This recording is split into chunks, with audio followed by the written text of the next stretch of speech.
Test 1. You will hear a number of different recordings, and you will have to answer questions on what you hear. There will be time for you to read the instructions and questions, and you will have a chance to check your work. All the recordings will be played once only. The test is in 4 sections. Write all your answers in the listening question booklet. At the end of the test, you will be given 10 minutes to transfer your answers to an answer sheet. Now turn to Section 1.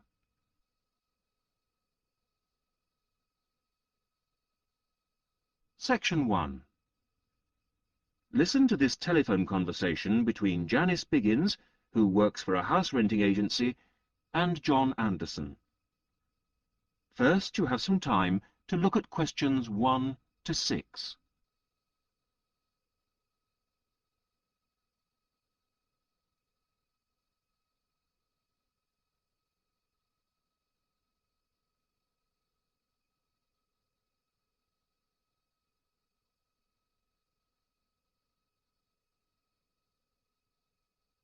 You will see that there is an example which has been done for you. On this occasion only, the conversation relating to this will be played first. Hello, Flagstone. Oh, hello. Is that Flagstone Properties? Yes, that's right. Flagstone here. How can I help you? Hello. I'm ringing just to make inquiries about renting a house. The name of the agent is Flagstone, so Flagstone has been written in the notes. Now we shall begin. You should answer the questions as you listen, because you will not hear the recording a second time.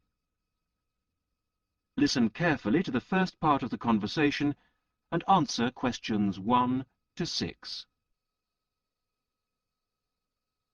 Hello, Flagstone. Oh, hello. Is that Flagstone Properties? Yes, that's right. Flagstone here. How can I help you? Hello. I'm ringing just to make inquiries about renting a house. My name's John Anderson. Yes, Mr. Anderson. What sort of thing were you looking for? 2-bedroom house with garden. Well, yes, sir, that shouldn't be any problem. Just to let you know that our main areas, the main areas we deal with are the city centre itself. City centre, uh-huh. And the north suburbs. Oh, well, we were most interested in the northern areas, actually. Right, yes. What sort of price were you thinking of? Well, could you give me some idea? Certainly. It really ranges from £250 per month. Only £250? Yes, to about £500, depending on a number of different factors. Oh, what does it depend on? Well, obviously the quality of the area, and then whether there's a garden. Oh, well, as I said, we'd want a garden. And a garage pushes up the price. Right. Well, we wouldn't necessarily need one. I think about £350 a month would be our limit. OK. Well, would you like to have a look at a couple of properties, sir? Yes, that'd be great. Looking at our files, I think we've got 2 which might suit you. Oh, hang on, I'll just get a pen. Right. OK, well, there's one on West Park Road, which is £325 a month. Are the bills included? Well, that one just includes the water bill. OK, right. And the second house is in Tithe Road. I'll just spell that for you, OK? Yep. Tithe Road. Yeah, got that. And how much is that one? That's £380. 380. Is that including water? No, I'm afraid not, but it does include the telephone rental. Oh, well, that's not too bad then. So... Before you hear the rest of the conversation, you have some time to look at questions 7 to 10.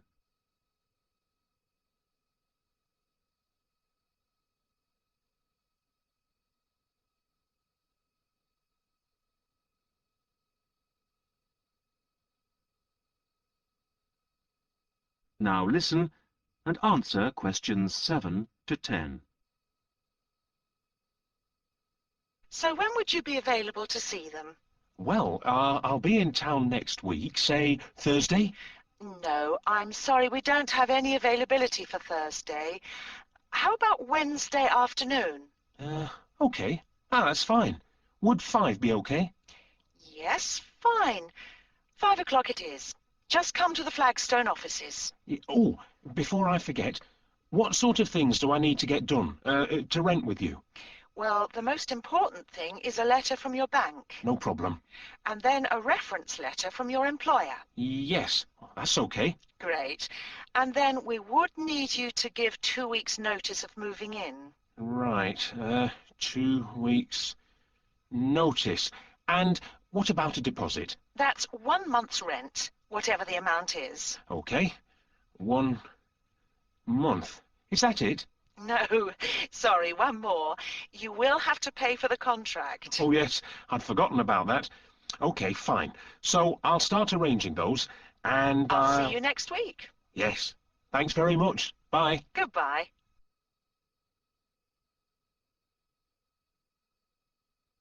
That is the end of section 1. You will now have half a minute to check your answers.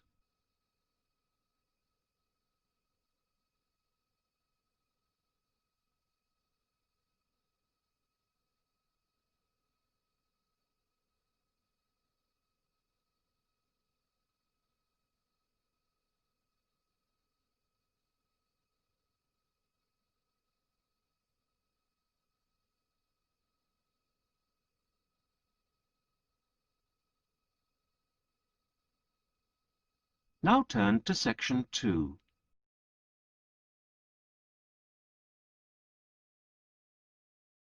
Section 2. You are going to hear a conversation between two women about the health system in England. First, you have some time to look at questions 11 to 17.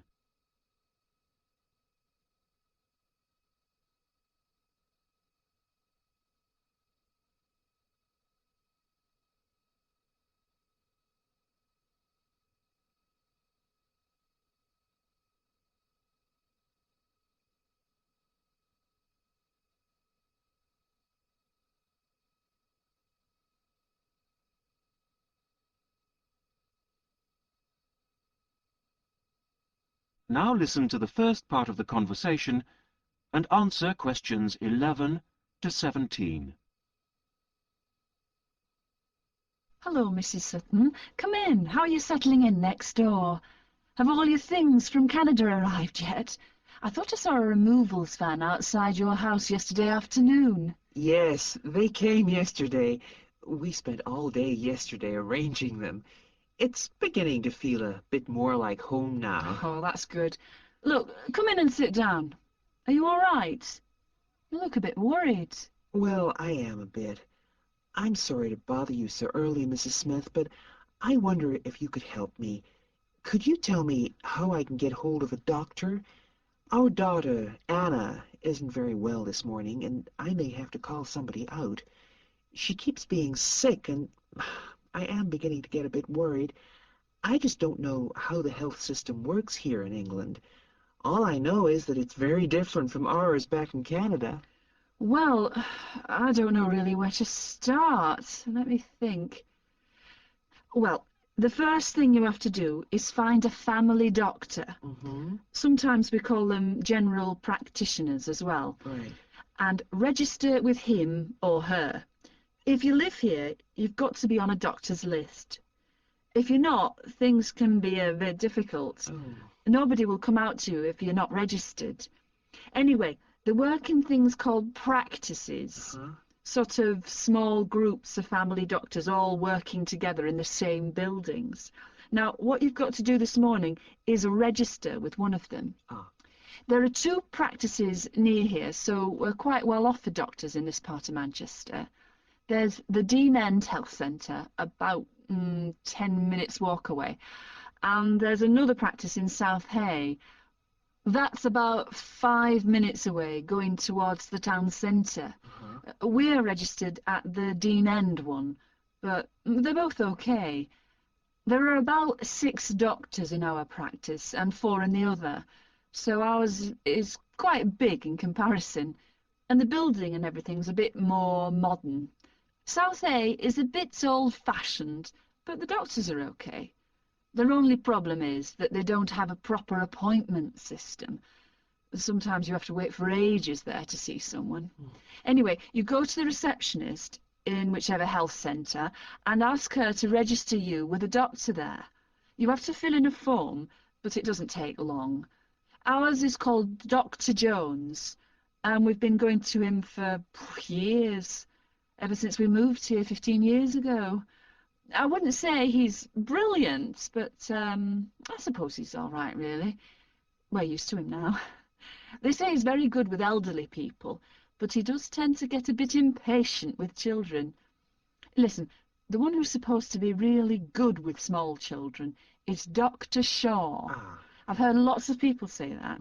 She's young and she's got small children of her own, so you could try registering with her. And if her list's full, I heard somebody say the other day that there's a really nice young doctor at South Hay, a Dr. Williams. He holds special clinics for people with back trouble, but that's not really your problem, is it? Now you have some time to look at questions 18 to 20.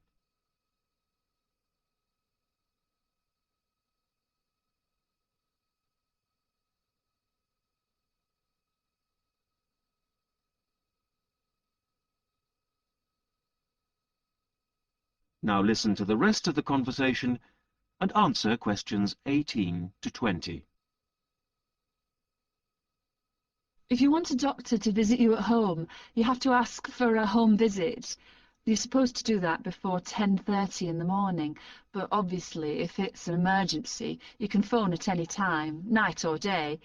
It might not be your doctor that comes, though. It's quite often one of the other doctors in the practice. It doesn't really seem to make much difference. Right. Otherwise, you make an appointment to see your doctor at the health centre. You usually get seen the same day. Not always, of course, but usually, as I say. They hold surgeries between 9 and 11:30 every weekday, and from 4 to 6:30 Monday to Thursday. Saturdays are only for emergencies. See. When the doctor sees you, he gives you a prescription. He writes what medication you need on it, and you take it to a chemist shop. There's one opposite the centre. If it's for a child under 16, you don't have to pay, so if it's for Anna, there's no problem. The same thing goes if you're unemployed or retired, or if you're pregnant. Just as well, because it's not cheap. You pay the same price for each item the doctor has prescribed. At the moment, it's something like £5 per item. So you pay for the medication, but the consultation with the doctor doesn't cost you anything. It's completely free as long as you're a resident here. You're going to be here for 3 years, aren't you? So, well, there shouldn't be any question of you paying anything to see the doctor. So that's one less problem to worry about. Look, Mrs. Sutton, if you want, I'll sit with your daughter for half an hour if you want to go down to the health centre to register. It's no trouble, really, don't worry. Are you sure you wouldn't mind? That would really help me a lot. I'll ask them if they can send someone round later to see Anna. I think I'll try the Dean End Centre. Good idea. Don't worry about Anna. Right. I'll be back as soon as I can.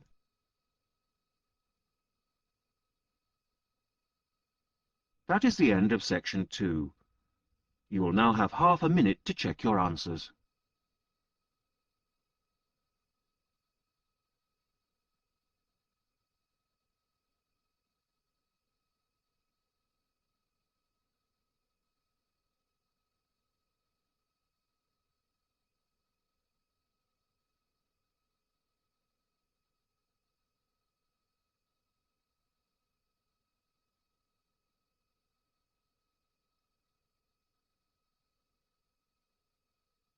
Now turn to section 3.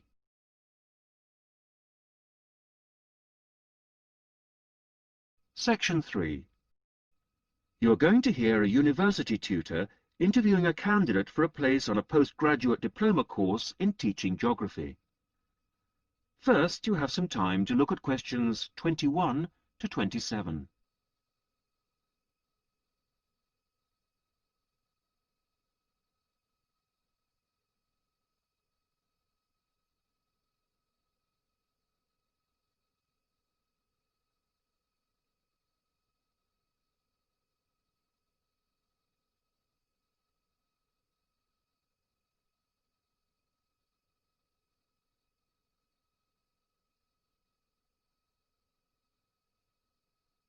Now listen carefully to the first part of the interview and answer questions 21 to 27.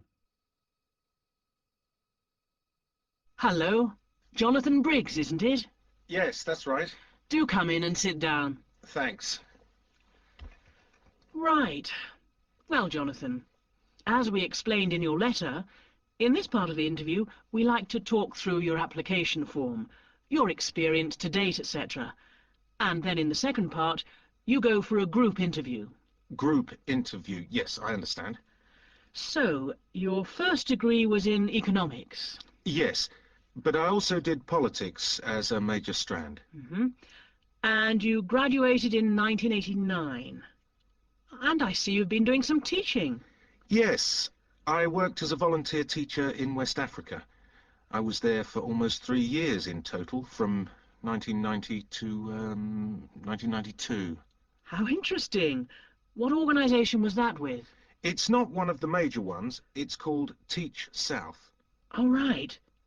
Yes, I have heard of it. It operates in several African countries, doesn't it? And what kind of school was it? A rural cooperative. Oh, a rural cooperative. How interesting. And what did you teach? A variety of things in different years. I did, with forms 1 to 3, mainly geography, and some English with form 5. Then, in my final year, I took on some agricultural science with the top year. That's form 6. Right. Quite a variety, then. I also ran the school farm. How interesting. Before the interview continues, you have some time to look at questions 28 to 30.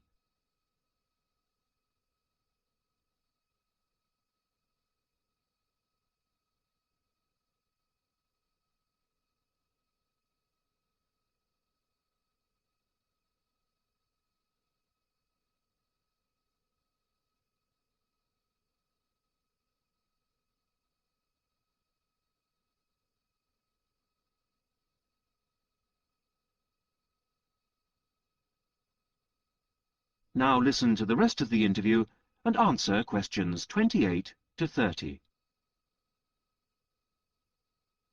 And how did you find the whole experience? I'll be honest with you.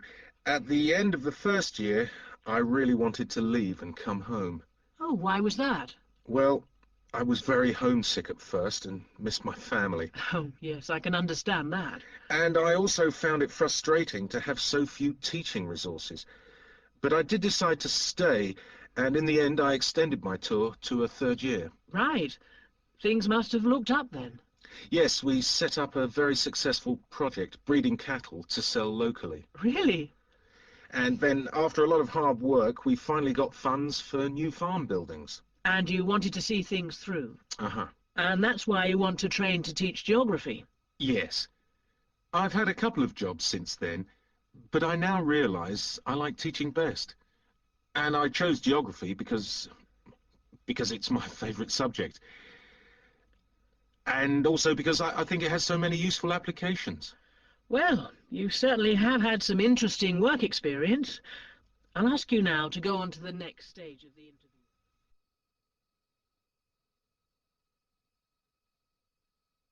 That is the end of section 3. You will now have half a minute to check your answers.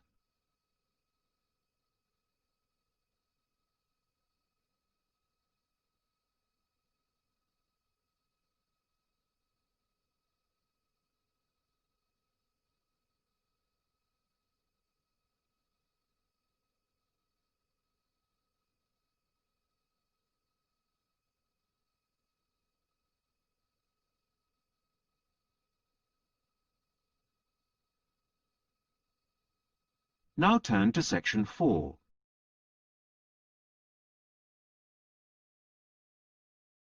Section 4. You are going to hear a radio talk on back pain given by Dr. Paula Clayburgh of Liverpool's Wilton Clinic. First, you have some time to look at questions 31 to 40.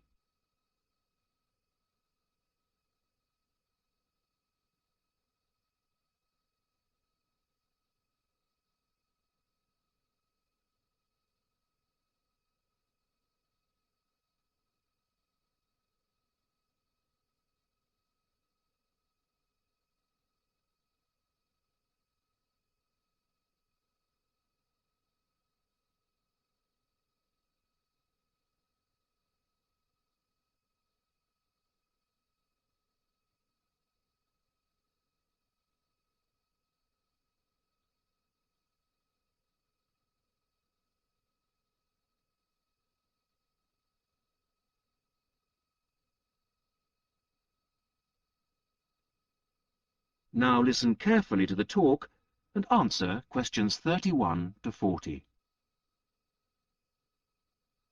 Today's Health Council is presented by Paula Clayburgh, who is the Chief Counsellor at Liverpool's famous pain clinic, the Wilton Clinic.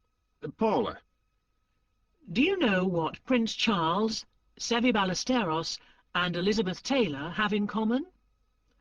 They all suffer from chronic back pain. In fact, bad backs are one of the most common health problems today, affecting people in all walks of life. The most recent available figures show that about 250,000 people are incapacitated with back pain every day. And many sufferers don't know the cause or the solution to their problem. The majority of our patients at the clinic tend to be women. They are especially vulnerable because of pregnancy, but also because of osteoporosis, which I personally believe to be the major cause of problems for women. I have many women patients who say they have completely given up exercise because the pain makes them so miserable. But of course, that starts up a vicious circle. Bed rest, giving up exercise, and painkillers are traditional responses to back pain. But although there are many excellent drugs on the market, at our clinic we're beginning to realize the unique benefits of relaxation therapy. Other specialists in the field make a strong case for certain types of exercise, but in our experience they are easily mishandled and can lead to more harm than good. Now let's look at some of the reasons why back pain is developing into such a unique menace. In general, the body is pretty good at self-repair. A strain or a blow to a limb, though painful at the time, generally resolves itself. But the body's response to back injury can be very counterproductive. When pain strikes, we attempt to keep the back as immobile as possible, which makes the muscles tense up. Research shows that they often go into spasm, which causes further twisting of the spine. A vicious circle is underway. The second mistake we often make when stricken with extreme back pain is to go to bed and stay there. Although at the clinic we recognize that a short rest in bed can be helpful, up to 2 days, any longer makes our back muscles become weaker and unable to hold up our spine.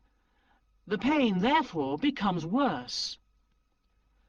Another problem is being overweight.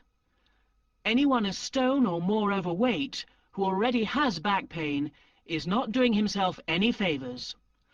Though it won't actually set it off in the first place, the weight will increase the strain and make things worse. The British diet could be partially to blame for the increase in back pain. Over the last 10 years, the average weight of men has risen by 11 pounds, and of women by 9 pounds. So much for the causes and aggravations of pain. But what can we do to help? There are many ways in which simple day-to-day care can make all the difference. The first point to watch, of course, is weight. If you are overweight, a diet will make all the difference. Also, studies have shown that just 1 hour sitting in a slouched position can strain ligaments in the back which can take months to heal. At the clinic, we have come to the conclusion that the major cause of the problem is not with the design of chairs, as some have suggested, but in the way we sit in them. It can be useful to get special orthopedic chairs, but remember, the most important improvement should be in our posture. Another enemy of your back is, of course, your beds. If your bed doesn't give enough support, back muscles and ligaments work all night trying to correct spinal alignment, so you wake up with a tired, aching back. Try out an orthopedic mattress or a spring-slatted bed. Research shows that both can be beneficial for certain types of back pain. Another hazard for your back are the shock waves which travel up your spine when you walk, known as heel strike. A real find for our patients has been the shock-absorbing shoe insert, a cheap but very effective solution. And you might be better off avoiding shoes with heels higher than 1.5 inches. Though absolutely flat shoes can be a solution for some, others find their posture suffers. Finally, a word about the state-of-the-art relief, the TENS machine. A small battery-powered gadget which delivers subliminal electrical pulses to the skin. Our experience indicates that your money is better spent on the more old-fashioned remedies.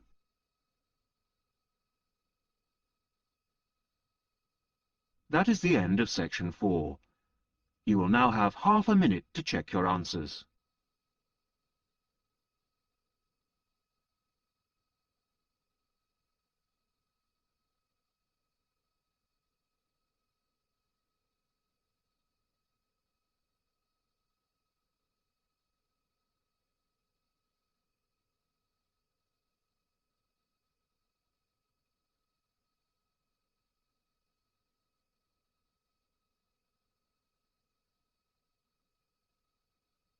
That is the end of the listening test. In the IELTS test, you would now have 10 minutes to transfer your answers to the listening answer sheet.